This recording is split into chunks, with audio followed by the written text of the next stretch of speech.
যে কয়েকজন ব্যক্তির দোয়া আল্লাহ পাক ফেরত দেন না, তার মধ্যে একজন রোজাদার, একজন মুসাফির, আর একজন হচ্ছে পিতা মাতা। এটা মনে আছে তো? 3 শ্রেণীর মানুষ দোয়া করলেই কবুল, দোয়া করলেই কবুল। এক শ্রেণী হচ্ছে পিতা মাতা, সন্তানের জন্য হাত তুলেছে, আল্লাহ আমার ছেলেটাকে হেদায়েত করো। যদি এই পিতা মাতার আকীদায় শিরিক না থাকে, আমলে বেদাত না থাকে এবং রিজিক হালাল হয়, ইনশাল্লাহ ওর ছেলে হেদায়েত হয়ে যাবে। আরেক শ্রেণী রোজাদার, খাদ্য ছেড়েছে, পানীয় ছেড়েছে, হালাল স্ত্রী ছেড়ে দিয়েছে এবং আল্লাহর যাবতীয় নিষেধ সে বর্জন করছে, কষ্ট করে রোজা আছে, আল্লাহর ভয়ে খাচ্ছে না, কেউ দেখছে না, আল্লাহর ভয়ে পান করছে না, হাত তুলে দোয়া করছে, আল্লাহ আমার এটা চাই, আমার এটা চাই, আমাকে এখান থেকে বাঁচাও, এখান থেকে বাঁচাও, ইনশাল্লাহ দোয়া কবুল হয়ে যাবে। মাহফিল অ্যাপ, একজন মুসলিম হিসেবে মাহফিল অ্যাপ ব্যবহার করা আমাদের ঈমানি দায়িত্ব। আরেক শ্রেণী মুসাফির, সফর করছে, মুসাফির, হালাল সফর, বৈধ সফর। এই মুসাফিরের দোয়া আল্লাহ পাক কবুল করবেন ইনশাআল্লাহ তাআলা। তবে একজন মুসাফির হাত তুলে দোয়া করছিলেন, নবী সাল্লাল্লাহু আলাইহি ওয়াসাল্লাম দেখে বলেছিলেন যে কিভাবে এই মুসাফিরের দোয়া কবুল হতে পারে, যার খাবার হারাম, যার পোশাক হারাম, যার পানীয় হারাম। তার মানে মুসাফির হওয়া সত্ত্বেও দোয়া কবুল হচ্ছে না, রিজিক হারাম হওয়ার কারণে। আর আজকে তো আমরা হারামের পরোয়া করছি না। এটা সেই যুগ যে যুগে মানুষ রিজিকের হালাল হারামের পরোয়া করবে না। যে কোনো উপায়ে আমার টাকা পয়সা আসলেই হলো, যে কোনো উপায়ে, সেটা হোক সুদের মাধ্যমে বা ঘুষের মাধ্যমে বা দুর্নীতির মাধ্যমে বা অন্যের সম্পদ লুটার মাধ্যমে, any how I have to reach, আমাকে বড় হতে হবে। এটা আমাদের কনসেপ্ট। এই কনসেপ্টটাকে আমরা পড়েছিলাম ফিলোসফিতে। এই ফিলোসফির নাম ছিল চারবাক দর্শন। নামটা কঠিন, চারবাক দর্শন। এটা একটা সাবকন্টিনেন্টাল দর্শন। তাদের ফিলোসফি হচ্ছে ঋণ করে ঘি খাও, ঋণ করে ঘি খাও, যতদিন বাঁচবে সুখে বাঁচবে। কথা বুঝতে পারছেন? বোঝেন নাই? লোন করে হলেও ঘি খান, মানে আপনার যেভাবে হোক আপনাকে বিত্তশালী হয়ে জীবনযাপন করতে হবে। মানুষের টাকা মেরে কেটে ঋণ নিয়ে যেমনে হোক নিজের পেটটাকে ভরেন, যতদিন বাঁচবে সুখে বাঁচবে, মরার পরে আর চিন্তা করার দরকার নেই। কথা বুঝতে পারছেন? আমরা এখন এই দর্শনে বিশ্বাস করছি, চলছি। আমার ভালো মন্দ হালাল হারাম মাপকাঠির দরকার নাই, টাকা পয়সা আসলেই হলো। কিভাবে আমি বাড়ি গাড়ি টাকা পয়সা ব্যাংক ব্যালেন্স স্ট্যাটাস বানাবো, এটা হচ্ছে মূল কথা। এই দর্শনটার নাম হচ্ছে চারবাক দর্শন। আল্লাহ পাক কোরআনে বলেছেন, এক শ্রেণীর মানুষ বলে, সূরা মুমিনুনের মধ্যে আছে, ইন হিয়া ইল্লা হায়াতুনা দুনিয়া নামুতু ওয়া নাহয়া। এক শ্রেণীর মানুষ বলে এই দুনিয়ার জীবনটাই আমাদের একমাত্র জীবন। নামুতু ওয়া নাহয়া, এখানে আমরা বাঁচি, এখানেই মরব। ওয়া মা নাহনু বিমাবউসিন, আমরা পুনরুত্থিত হব না। বাল তুসিরুনাল হায়াতাদ দুনিয়া ওয়াল আখিরাতু খায়রু ওয়া আবকা। আল্লাহ পাক বলেন, বরং তোমরা দুনিয়ার জীবনকে প্রাধান্য দিয়ে থাকো, কিন্তু পরকাল চিরস্থায়ী এবং উত্তম। আলহাকুমুত তাকাসুর হাত্তা যুরতুমুল মাকাবির। তোমরা প্রাচুর্যের মোহে আচ্ছন্ন আছো, প্রাচুর্যের প্রতিযোগিতা তোমাদেরকে মোহাচ্ছন্ন করেছে, যতক্ষণ না তোমরা কবরে শায়িত হচ্ছ। কাল্লা সাউফা তা'লামুন, কখনো নয়, শীঘ্রই জানতে পারবে। যখন কবর চাপ দিবে শীঘ্রই জানতে পারবে। সুম্মা কাল্লা সাউফা তা'লামুন, আবারও বলছে কোশ্চিন কালেও নয়, শীঘ্রই জানতে পারবে। কাল্লা লাউ তা'লামুন ইলমাল ইয়াকিন। ইলমের অনেক স্টেজ আছে। ইলমাল ইয়াকিন মানে চাক্ষুষ জেনে গেছেন যে জ্ঞানটা আপনি। একটা বিষয় যে আল্লাহ, আপনার এটা ইলমাল ইয়াকিন না, আল্লাহকে আপনি দেখেননি এখনো, আপনার ইয়াকিন হয়নি। যখন কিয়ামতের মাঠে আপনি দেখবেন আল্লাহ আপনার হিসাব নিকাশ নিচ্ছেন, তখন ইলমাল ইয়াকিন হবে। কবর চাপ দিলে কাল্লা লাতুসআলুন্না ইয়াওমাইযিন সুম্মা লাতুসআলুন্না ইয়াওমাইযিন আনিন নাঈম। নিঃসন্দেহে তোমাদেরকে কিয়ামতের দিন নিয়ামতগুলো সম্পর্কে জিজ্ঞাসা করা হবে। দুনিয়ার জন্য বাঁচেন না, যারা দুনিয়ার জন্য বাঁচে আল্লাহ পাক তাদেরকে পরকাল ধ্বংস করে দেন। আপনি যদি পরকালের জন্য বাঁচেন, আল্লাহ পাক দুনিয়া আখিরাত দুইটাই গুছিয়ে দেবে ইনশাআল্লাহ। দুনিয়ার জন্য বাঁচলে আল্লাহ দুনিয়া হয়তো কিছু দিতে পারেন, নাও দিতে পারেন, পরকালে কিছু নাই। পরকালের জন্য যদি আপনি দুনিয়া করেন, দুনিয়া আখিরাত দুটোই পাবেন ইনশাআল্লাহ। একটা হাদিস বলছে সুসংবাদ, আল্লাহ রাব্বুল আলামিন বলেছেন, হে আদম সন্তান, আমার ইবাদতের জন্য সময় বের করো, আমার জন্য, আমার ইবাদতের জন্য সময় বের করো। তোমাকে দুটো জিনিস দিব। একটা হচ্ছে তোমার যাবতীয় দুশ্চিন্তা আমি দূর করে দেব, টেনশন বলে কিছু থাকবে না আপনার, এবং তোমার দুই হাতকে আমি সচ্ছলতা দিয়ে ভরে দেব। শর্ত কি? আমার ইবাদতের জন্য সময় বের করো, আল্লাহর জন্য সময় বের করেন। আর যদি তুমি এটা না করো তাহলে তোমার দুই হাতকে আমি ব্যস্ততা দিয়ে ভরে দিব। এই যে কপালে অভাব লিখে দিবেন আল্লাহ, কোনোদিন অভাব দূর হবে না। আল্লাহ পাক আমাদেরকে তার ইবাদতের জন্য সময় বের করার তৌফিক দান করুন। এখন যৌবনকাল, এত তাড়াহুড়ার কি আছে, পরে ভালো হয়ে যাব। শয়তান এভাবেই ডিসিভ করেছে, প্রতারিত করেছে। যদি পারেন একটা উমরা করে আসতে পারেন, যদি সুযোগ হয় উমরা করে আসতে পারেন। সেখানে গেলে আপনি ফিল করবেন রমজান কি জিনিস। নবী সাল্লাল্লাহু আলাইহি ওয়াসাল্লামের রওজা জিয়ারত করবেন, আপনার মনের মধ্যে একটা চেতনা কাজ করবে। কিরকম চেতনা? নিজেকে ছোট মনে হবে। তার কবরের সামনে দাঁড়িয়ে সালাম দিবেন, পাশে দেখবেন আবু বকর সিদ্দিক রাদিয়াল্লাহু আনহু শুয়ে আছেন, পাশে ওমর ইবনুল খাত্তাব। আপনাকে নিজেকে ছোট মনে হবে। আপনার মধ্যে যদি বিবেকবোধ থাকে, স্বচ্ছ মন থাকে, আপনার মনে হবে যে আমি যাকে সালাম দিতে এসেছি তার সুন্নত তো আমার মধ্যে নাই। আমি যাকে সালাম দিতে এসেছি আমি তো তার দিনের জন্য কিছুই করলাম না, এই দিন তো তিনি আমানত রেখে গেছে। এই ফিলিংসটা আসবে ওখানে গিয়ে দাঁড়ালে ইনশাআল্লাহ তাআলা। তাওয়াফ করবেন, ইব্রাহিম আলাইহিস সালামের কথা মনে পড়বে, ইসমাঈল আলাইহিস সালামের কথা মনে পড়বে। সাই করবেন, হাজেরা আলাইহিস সালামের সেই ছোটাছুটি মনে পড়বে, বাচ্চাকে পানি পান করানোর সেই করুণ দৃশ্য মনে পড়বে। আরাফা ঘুরবেন, ঘুরে আসবেন, ওখানে গেলে আপনি কিয়ামত ফিল করবেন, যে মাঠে মানুষ একা একা থাকবে, আল্লাহর সামনে দাঁড়াবে। বাকিউল গারকাত আছে না, পিছনে কবরস্থান, ওখানে গিয়ে দেখবেন উম্মতের শ্রেষ্ঠ মানুষটা ঘুমিয়ে আছে, কারো কবর মাজার হিসাবে নাই, পাকা করা নাই। উম্মতের শ্রেষ্ঠ মানুষটা ওখানে ঘুমিয়ে আছেন, কারো কবর কেন্দ্রিক তাওয়াফ করা হচ্ছে না, চুমু খাওয়া হচ্ছে না, পূজা করা হচ্ছে না। সবার কবরে শুধু এতটুকু পাথর আছে, এতটুকু পাথর থেকে চেনা যায় যে এটা একটা কবর, আর কিছু চেনা যায় না। কার কবর কোনটা সেটাও জানা যায় না। ওখানে গিয়ে দাঁড়ালে আপনার মনে হবে যে আপনি এই পৃথিবীর সবচেয়ে নিকৃষ্ট প্রাণী, আপনার মনে হতে পারে। আমার তাই মনে হয়েছে যে এখানে যারা শুয়ে আছে তারা জান্নাতি, আমি তাদের সামনে দাঁড়িয়ে আছে, আমার তো কোনো মূল্যই নাই আল্লাহর কাছে। আপনার এই বরত্ব, এই যে ক্ষমতার দাপট, জনবলের দাপট, টাকার দাপট, অর্থবিত্তের দাপট, সব মনটা নরম হয়ে যাবে ইনশাআল্লাহ। মনে হবে যে আপনি খুব ছোট্ট ক্ষুদ্র একটা বান্দা, আসলেই আমি তাই। অহংকারটা কমে আসবে, মন নরম হবে, মৌতের কথা স্মরণ হবে, পরকালের কথা স্মরণ হবে, আল্লাহর নূর আপনার কলবে আসবে ইনশাআল্লাহ। মন নরম না হলে আত্মশুদ্ধি অর্জন হবে না। আল্লাহ পাক আমাদেরকে বোঝার তৌফিক দেন। এগুলো স্মৃতি বিজড়িত জায়গা। উহুদ পাহাড়ে যাবেন, দেখতে যাবেন, দেখবেন ওখানে ঘেরানো আছে উম্মতের শ্রেষ্ঠ শহীদদের কবর আছে। ওখানে শ্রেষ্ঠ শহীদদের কবর আছে। হামজা রাদিয়াল্লাহু আনহু শুয়ে আছেন ওখানে, মুসআব বিন উমাইর শুয়ে আছেন ওখানে, আনসারী সাহাবীরা ওখানে শুয়ে আছেন। কোনো চিহ্ন নাই, কোনো চিহ্ন নাই, শুধু একটা চিহ্ন ঘেরানো আছে। এখানে হয়েছিল ঘটনা। উহুদ পাহাড়কে দেখবেন, দেখলেই আপনার মনটা নরম হবে। নবী সাল্লাল্লাহু আলাইহি ওয়াসাল্লাম তিনি বলেছিলেন যে আমি এই উহুদকে ভালোবাসি, উহুদও আমাকে ভালোবাসে। এই উহুদ পাহাড় আমাকে ভালোবাসে, আমিও তাকে ভালোবাসি। আর আল্লাহর ওয়াস্তে যাওয়ার আগে যদি কেউ যান, যাওয়ার আগে নবী সাল্লাল্লাহু আলাইহি ওয়াসাল্লামের জীবনীটা একবার পড়ে যাবেন। নবীর জীবনীটা সাল্লাল্লাহু আলাইহি ওয়াসাল্লাম একবার পড়ে যাবেন, তাহলে আপনি জায়গাগুলোর মর্ম বুঝবেন, কোথায় কি হয়েছে। আল্লাহ পাক সফর করতে বলেছেন, সফর করলে অন্তর্দৃষ্টি জাগে, এবং আল্লাহ নিদর্শনগুলো দেখলে আপনার আল্লাহর প্রতি তাওহীদ বাড়বে ইনশাআল্লাহ। আল্লাহ পাক তৌফিক দান করে রমজান মাসটাকে কাজে লাগান। আমি এই কথাটা বলতে গিয়ে এতগুলো কথা বললাম। দ্বিতীয় সিঁড়িতে নবী সাল্লাল্লাহু আলাইহি ওয়াসাল্লাম বলেছিলেন, সেই ব্যক্তি ধ্বংস হোক যে রমজান মাস পেয়েছে, পাওয়ার পরেও সে আমল করে ইবাদত বন্দেগীর মাধ্যমে আল্লাহর সন্তুষ্টি অর্জন করতে পারে নাই, এই ব্যক্তি ধ্বংস হোক। তিনি বলেছেন আমিন। তার মানে রমজানে আমরা যারা নিজের গুনাহ মাফ করাতে পারবো না, তাদের জন্য ধ্বংস। ঈদ উল ফিতর কাদের জন্যে? যারা রমজান মাসটা কাজে লাগিয়েছে তাদের জন্যই। قد أفلح من تزكى وذكر اسم ربه فصلى। ঈদের সালাতে যারা গিয়েছে, সারা মাস আত্মশুদ্ধি অর্জন করে, এদের জন্য ঈদের খুশি।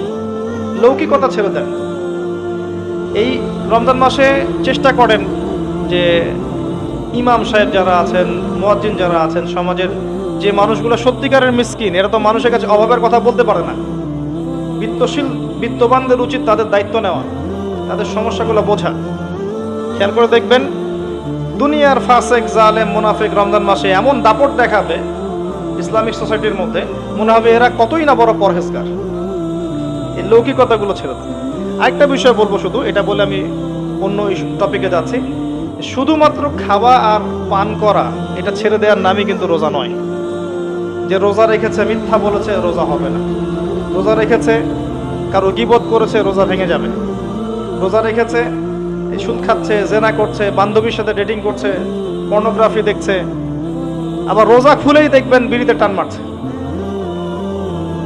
ইফতারের দোয়া পড়ার সাথে সাথেই, নামাজটা খালি মাগরিবের পড়ার সাথে সাথেই সিগারেটের দোকানে ভিড়। কি শিখলেন রোজায় তাহলে? আবার অনেককে দেখবেন রোজা খোলার সময় দুনিয়ার সব খাবার নিয়ে বসেছে। মানে এই যে সারাদিন খাই নাই, উসুল করতে হবে না? এরকম করলে আত্মশুদ্ধি অর্জন হবে না। আল্লাহ পাক আমাদেরকে খাবার এবং পানীয় সাথে সাথে আল্লাহর যাবতীয় হারাম ছেড়ে দেওয়ার তৌফিক দান করুন, আমিন। এভাবে রোজা রাখলে ইনশাআল্লাহ আমাদের রমজান মাস আল্লাহর কাছে কবুল হবে। আমরা দোয়া করি আল্লাহ যেন আমাদের সবাইকে রমজানের সুস্থতার সাথে পৌঁছে দেন এবং রমজানটাকে কাজে লাগানোর তৌফিক দান করেন। আল্লাহ পাক আমাদের আমলগুলোর ওসিলায় আমাদেরকে যেন মাফ করে দেন, আমিন। তৃতীয় সিঁড়িতে নবী সাল্লাল্লাহু আলাইহি ওয়াসাল্লাম তখন বলছেন আমিন। সাহাবীরা বললেন, ইয়া রাসূলুল্লাহ, আপনি আমিন বললেন কেন? সাল্লাল্লাহু আলাইহি ওয়াসাল্লাম তিনি বলছেন, এই সময় জিবরাইল আলাইহিস সালাম আমাকে বলেছিলেন, সেই ব্যক্তি ধ্বংস হোক, সেই ব্যক্তি ধ্বংস হোক যার সামনে আমার নাম নেওয়া হয়েছে কিন্তু সে আমার নাম শুনে দরুদ পাঠ করে নাই। দরুদ পাঠ করে নাই। সবচেয়ে শ্রেষ্ঠ দরুদ কোনটা? দরুদে ইব্রাহিম, যেটা আমরা নামাজে পড়ি। এটা যদি পড়তে না পারেন, সকালে 10 বার, সন্ধ্যায় 10 বার শুধু বলবেন আল্লাহুম্মা সাল্লি ওয়া সাল্লিম আলা নবিয়িনা মুহাম্মদ। পারা যাবে? বলেন আল্লাহুম্মা সাল্লি ওয়া সাল্লিম আলা নবিয়িনা মুহাম্মদ। সনদ ঠিক আছে। এটা 10 বার সকালে, 10 বার সন্ধ্যায়। কি ফজিলত! নবী সাল্লাল্লাহু আলাইহি ওয়াসাল্লাম আপনার জন্য সুপারিশ করবেন ইনশাআল্লাহ। আরেকটা আছে, এটাও মনে না থাকে, আল্লাহুম্মা সাল্লি আলা মুহাম্মদ ওয়া সাল্লিম। পারা যাবে? আল্লাহুম্মা সাল্লি আলা মুহাম্মদ ওয়া সাল্লিম। তবে শ্রেষ্ঠ দরুদ কোনটা? দরুদ ইব্রাহিম। নবী সাল্লাল্লাহু আলাইহি ওয়াসাল্লাম সুপারিশ করবেন। আমি বারবার বলেছি এই সিজনের লেকচারগুলোতে, একমাত্র মানব যার আগের গুনাহ মাফ, পিছনের গুনাহ মাফ, সবচেয়ে হ্যান্ডসাম মানুষ, সবচেয়ে বিচক্ষণ, সবচেয়ে পবিত্র, যার চরিত্রের মতো চরিত্র এই মহাবিশ্বে কারো নাই, যাকে কবরে দেখানো হবে, যিনি হাউজে কাউসারের পানি নিয়ে দাঁড়িয়ে থাকবেন, যিনি আমাদের জন্য সুপারিশ করবেন এবং যিনি আমাদেরকে বলেছেন আমরা তার ভাই। এটা বলেছেন তিনি। সাহাবীরা বলেছেন, আমরা কি আপনার ভাই নই? নবী সাল্লাল্লাহু আলাইহি ওয়াসাল্লাম বলেছেন, তোমরা আমার সাহাবী, আমার ভাই তারা যারা তোমাদের পরে আসবে, আমাকে না দেখেই ঈমান নিয়ে আসবে। তারা কারা? আমরা না? দেখেছেন নবীকে? দেখেন না, ঈমান নিয়ে এসেছেন। আরেকটা হাদিসে আছে, এই হাদিসটা ফয়জুল কালাম বইয়ের মধ্যে আছে, যে তারা শুধুমাত্র কোরআনের একটা কপি দেখবে, এমন জাস্ট একটা বইয়ের মধ্যে একটা কিতাব আকৃতিতে কোরআন দেখবে এবং আমাকে না দেখেই ঈমান নিয়ে আসবে। কোরআন নাজিল হওয়া আমরা দেখি নাই, নবী সাল্লাল্লাহু আলাইহি ওয়াসাল্লামকেও দেখি নাই। একটা কিতাব আকারে দেখেছি, ঈমান এনেছি, নবীর সুন্নতের কথা শুনেছি, ঈমান এনেছি। এদেরকে নবীজি বলেছেন তারা আমার ভাই। বলেন সুবহানাল্লাহ। কিয়ামতের মাঠে সবাই যখন বলবে ইয়া নাফসি ইয়া নাফসি, নবী সাল্লাল্লাহু আলাইহি ওয়াসাল্লাম বলবেন ইয়া উম্মতি ইয়া উম্মতি। এই মানুষটার নাম শুনলে দরুদ পড়াটা কি আমাদের উচিত না? অ্যাটলিস্ট এতটুকু বলবেন সাল্লাল্লাহু আলাইহি ওয়াসাল্লাম। এখন আরেকটা আসল কথা, শুধু কি দরুদ পাঠ করলেই হবে, নাকি নবী সাল্লাল্লাহু আলাইহি ওয়াসাল্লামকে আমাদের একমাত্র আদর্শ রূপে গ্রহণ করতে হবে? কোনটা? আল্লাহ পাক তার সম্পর্কে কি বলেছেন চলেন শুনি। আল্লাহ পাক বলেছেন, লাকাদ কানা লাকুম ফি রাসূলিল্লাহি উসওয়াতুন হাসানাহ। কাদের জন্য উসওয়াতুন হাসানাহ? লিমান কানা ইয়ারজুল্লাহ ওয়াল ইয়াউমাল আখির, যারা আল্লাহ এবং পরকালে বিশ্বাস করে, আল্লাহকে পেতে চায়, তাদের জন্য মুহাম্মদ সাল্লাল্লাহু আলাইহি ওয়াসাল্লামের মধ্যে আছে সর্বোত্তম আদর্শ। এটা কার কথা? আল্লাহর কথা। কিভাবে আদর্শ? আপনি ঘুমাবেন কার মতো করে? যদি রাসূলুল্লাহ সাল্লাল্লাহু আলাইহি ওয়াসাল্লামের মতো ঘুমান, পুরো ঘুমটা ইবাদত। পুরো ঘুমটা। আপনি ঘুমাচ্ছেন কার স্বার্থে? আমার স্বার্থে, আপনার স্বার্থে। ঘুমালে কি আল্লাহর কোনো স্বার্থ আছে? ওয়াজআলনা নাওমাকুম সুবাতা, তোমাদের জন্য, তোমাদের আরামের জন্য ঘুম দিয়েছি। ঘুম কি আল্লাহর জন্য? লা তাখুযুহু সিনাতুন ওয়ালা নাওম, ঘুম তন্দ্রা তাকে স্পর্শ করে না। যদি ঘুমানোর আগে বলেন আল্লাহুম্মা বিইসমিকা আমুতু ওয়া আহইয়া, ডান কাতে ঘুমান। ঘুমানোর আগে যদি ওযু অবস্থায় ঘুমাতে পারেন, সূরা কাফিরুন পড়তে পারেন একবার সূরা ফালাক, একবার সূরা নাস, একবার সূরা ইখলাস পড়তে পারেন। হাত একত্রিত করে ফু দিয়ে মাথা থেকে এগুলো মাসাহ করতে পারেন। আয়াতুল কুরসি একবার পড়তে পারেন, আর সূরা বাকারার শেষের 3টা আয়াত পড়তে পারেন। সারা রাত নফল পড়লে যে নেকিটা পেতেন, ঘুমের মধ্যে পেয়ে যাবেন ইনশাআল্লাহ। এবং পুরো ঘুমটা আপনার ইবাদত। কেন? কারণ আপনি মুহাম্মদ সাল্লাল্লাহু আলাইহি ওয়াসাল্লামের মতো ঘুমিয়েছেন। উঠলেন, সালাতে যাচ্ছেন, নামাজটা কি নিজের মতো করে পড়বেন না তার মতো করে পড়বেন? নবী সাল্লাল্লাহু আলাইহি ওয়াসাল্লামের মতো করে নামাজ পড়েন। নিজের মতো নামাজ মানে 3G 4G নামাজ, ডিজিটাল নামাজ। মানে নামাজ 2 রাকাত 2 মিনিট, 4 রাকাত 4 মিনিট, এটা ডিজিটাল নামাজ। জায়েজ আর সুন্নতের মধ্যে পার্থক্য আছে। একটা বিষয় জায়েজ করলে হয়ে গেল, আদায় হয়ে গেল। ওযু করার সময় কুলি করা কি ফরজ? এখানে ওস্তাদরা আছেন, ওযুতে কি কুলি ফরজ? কুলি না করলে ওযু হবে না, ওই ওযুতে নামাজ হবে না। সুন্নত সম্মত হলো কি ওযুটা? ওযুর ফরজ কয়টা? 4টা। 4টা হলে ওযু হয়ে যাবে না, কিন্তু আপনার সুন্নত পদ্ধতিতে ওযু হবে না। একটা জায়েজ জিনিস, একটা সুন্নাহ, কোনটা নেবেন আপনি?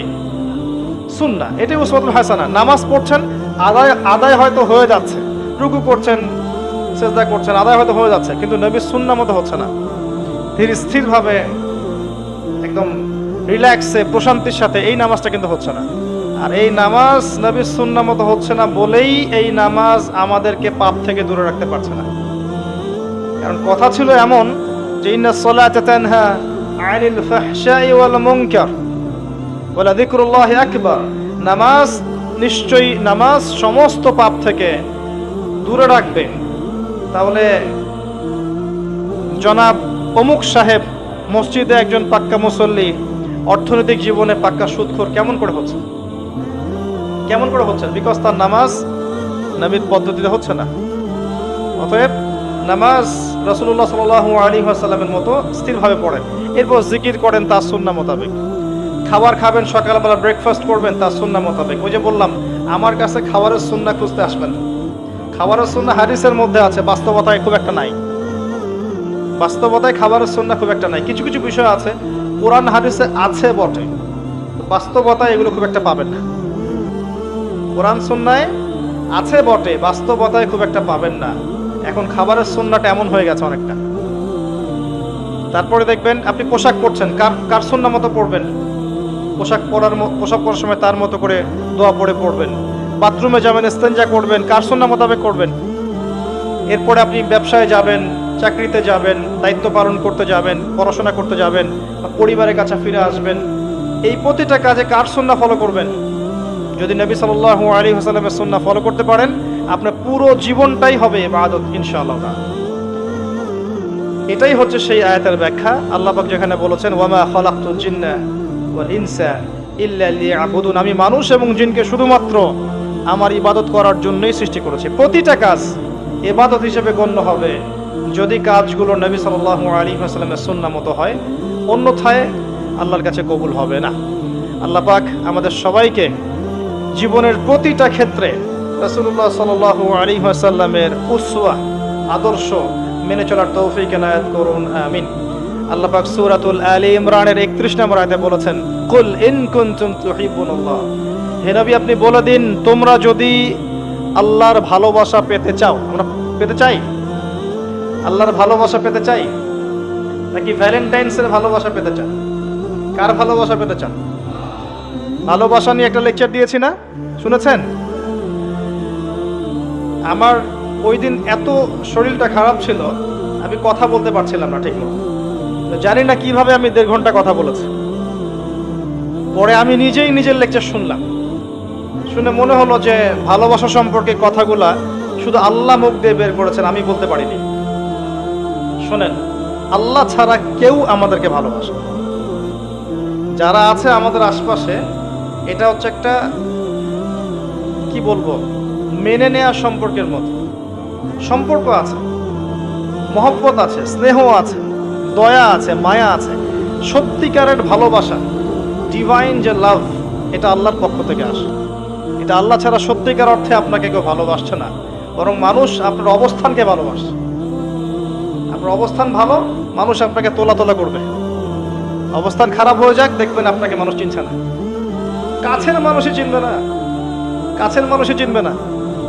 আপনি বিপদে পড়েন, দেখবেন বন্ধু শত্রু চিনে ফেলবেন। মানে জিগরি দোস্ত বলবে আমি তোর নামই শুনি নাই কখন। হ্যাঁ, বাস্তবতা খুব কঠিন, কিন্তু আল্লাহ পাক কখনো আপনাকে ছাড়বেন না। আপনি ভালো কাজ করলে তো আল্লাহ আপনাকে একদম উপরে তুলে নিয়ে রাখবেন। আর যদি আপনি খারাপ কাজও করেন, আল্লাহ তারপরে আপনাকে খাওয়াচ্ছেন, পড়াচ্ছেন, বাসস্থান দিয়েছেন, স্ত্রী সন্তান দিয়েছেন, যাবতীয় নিয়ামত দিয়েছেন, বাঁচিয়ে রেখেছেন। আল্লাহ অপেক্ষা করছেন আপনি কখন তওবা করে তার কাছে ফিরে আসবেন। আসলেই মাফ ইনশাআল্লাহ। ফিরে এসে যদি বলেন আস্তাগফিরুল্লাহ ওয়া আতুবু ইলাইহি, আল্লাহুম্মা আনতা রাব্বি লা ইলাহা ইল্লা আনতা খালাকতানি আনা আবদুকা ওয়া আনা আলা আহদিকা ওয়া ওয়া'দিকা মাস্তাতা'তু আউযু বিকা মিন শাররি মা সানা'তু আবু'ু লাক বিনি'মাতিকা আলাইয়া ওয়া আবু'ু বিযানবি ফাগফিরলি ফাইন্নাহু লা ইয়াগফিরু যুনুবা ইল্লা আনতা। আল্লাহ মাফ করে দিবেন ইনশাআল্লাহ। এই দোয়াটা কোথায় আছে? এর নাম সাইয়্যিদুল ইস্তিগফার। কি নাম? সাইয়্যিদুল ইস্তিগফার। হিসনুল মুসলিম বইটা কিনেছেন? গুগল প্লে স্টোরে যান, অ্যাপস এখনই ডাউনলোড করেন, হিসনুল মুসলিম, এখানে বইটা, পুরো বইটা দেয়া আছে। তো আল্লাহর কাছে আসেন, আল্লাহর কাছে ফিরে আসেন, আল্লাহর কাছে আসেন। এটাই হোক আপনার জীবনের কাছে আসার গল্প। আল্লাহ পাক আমাদের সবাইকে আল্লাহর কাছে ফেরার তৌফিক দান করুন, আমিন।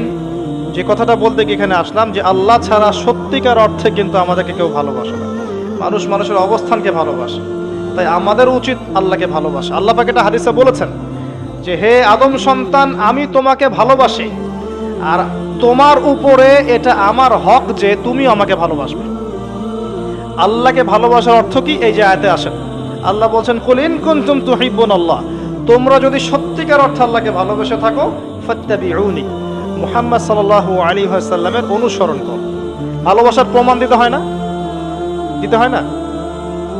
যে গার্লফ্রেন্ডদেরকে যে ভালোবাসেন, প্রমাণ দেওয়া লাগে নাই? অন্য মেয়েদের নাম্বার ডিলিট করো যদি আমাকে ভালোবেসে থাকো, বলে না? বলে। তার মানে এগুলোর সাথে জড়িত আছে। ভালো যদি বেসে থাকো, ভোরবেলা আমার বাসার সামনে এসে দাঁড়াবা। ভালোবেসে থাকলে কালকে ভালোবাসা দিবস, আমাকে নিয়ে সেন্ট মার্টিন যাবা। প্র্যাকটিক্যাল। আপনারা কি মনে করেছেন আমরা কলেজে পড়ি নাই? আমরা এগুলো দেখতে দেখতে বড় হয়েছি। হ্যাঁ, কলেজে আন্দোলন হচ্ছে, মেয়ের কোলে ছেলে শুয়ে আন্দোলন করছে। হ্যাঁ, আমরা দেখেছি এগুলো। গ্রুপ স্টাডি হচ্ছে, ছেলে মেয়ে সব মেসাকার একসাথে মাঠের মধ্যে বসে গ্রুপ স্টাডি করছে। আমরা তো এমনও দেখেছি যে মেয়ে কলেজের ছাত্রীর সাথে স্যারের প্রেম হয়ে গেছে। হ্যাঁ, ইন্নালিল্লাহ পড়ছেন, কিন্তু ব্যাচ পড়ানোর সময় স্যার বলছিল যে এই মেয়ে তো আমার মেয়ের মতো, মা তুমি তো আমার মেয়ের মতো। পরে মাশাআল্লাহ প্রেমও হয়ে গেল, আর তারপর যা হওয়ার তাও হয়ে গেল। এতে কার কি এসে যায়? কারণ সম্মতিতে হয়েছে। সম্মতিতে হলে তো জেনা হবে না, তাই না? যখন জোরপূর্বক হবে তখন ধর্ষণ হবে। আমরা সমাজটাকে কোন জায়গায় নিয়ে গেছি, এটা আর আসলে মানে মনুষ্য সমাজ নাই, পাশবিক সমাজ হয়ে গেছে। আল্লাহ পাক আমাদেরকে বোঝার তৌফিক দান করুন, অ্যাটলিস্ট আমাদের পরিবারটাকে হেফাজত করার তৌফিক দান করুন। আর আমরা খুব মানে শঙ্কিত, যারা মেয়ের বাবা, তারা আরও বেশি শঙ্কিত। না জানি সামনের পৃথিবী কেমন হবে, আল্লাহ ভালো জানেন। আল্লাহ পাক আমাদের পরিবারের ইজ্জত সম্মান আবরু হেফাজত করুন এবং এবং এই জাহিলিয়াতপূর্ণ পরিবেশ থেকে হেফাজত করুন, আমিন। বলছিলাম প্রিয় ভাই, আল্লাহ পাক বলেছেন যদি তোমরা আমাকে ভালোবেসে থাকো তাহলে মুহাম্মদ সাল্লাল্লাহু আলাইহি ওয়াসাল্লামকে অনুসরণ করো, তাহলে কি হবে? ইউহিব্বুকুমুল্লাহ, আল্লাহ পাক নিজে তোমাদেরকে ভালোবাসবেন ইনশাআল্লাহ। ওয়া ইয়াগফির লাকুম যুনুবাকুম, আল্লাহ পাক তোমাদের সমস্ত পাপ মাফ করে দিবেন ইনশাআল্লাহ। আল্লাহু গফুর রহিম, আল্লাহ পাক পরম করুণাময় এবং ক্ষমাশীল। আল্লাহ রাব্বুল আলামিন আমাদের সবাইকে মুহাম্মদ সাল্লাল্লাহু আলাইহি ওয়াসাল্লামের অনুসরণ করার তৌফিক দান করুন, জীবনের সমস্ত ক্ষেত্রে তার সুন্নাহগুলো পালন করার তৌফিক দান করুন। আল্লাহ পাক আমাদেরকে তার ভালোবাসা পাওয়ার তৌফিক দান করুন, তাকে আপন করে নেওয়ার তৌফিক দান করুন, বেশি বেশি তার ইবাদত করার তৌফিক দান করুন, আসন্ন রমজান মাস কাজে লাগানোর তৌফিক দান করুন। আমাদের মধ্যে যারা অসুস্থতায় ভুগছে আল্লাহ পাক সবার রোগ ব্যাধি শেফা দান করুন।